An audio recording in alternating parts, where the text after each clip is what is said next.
রাফসান্দা ছোট ভাইয়ের বিরুদ্ধে গ্রেফতারি পরোয়ানা। রাফসান্দা ছোট ভাই খ্যাত জনপ্রিয় ইউটিউবার ইফতেখার রাফসানের বিরুদ্ধে গ্রেফতারি পরোয়ানা জারি করা হয়েছে। বৃহস্পতিবার বিকালে এই আদেশ দেন বিশুদ্ধ খাদ্য আদালতের বিচারক আলাউল আকবর। অনুমোদনহীন এনার্জি ড্রিঙ্কস বলু বাজারজাত করার অভিযোগ রাফসানের বিরুদ্ধে।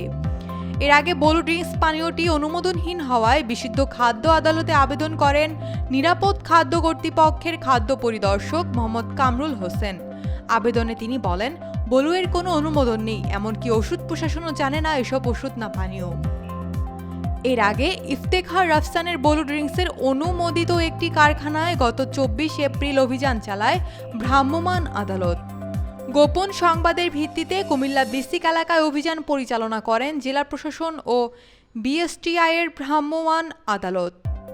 এ সময় প্রতিষ্ঠানটিকে নিবন্ধন ব্যতীত ইলেকট্রোলাইট ড্রিঙ্ক পণ্য প্রস্তুত, মোড়কজাত ও বাজারজাত করায় 30,000 টাকা জরিমানা করা হয়।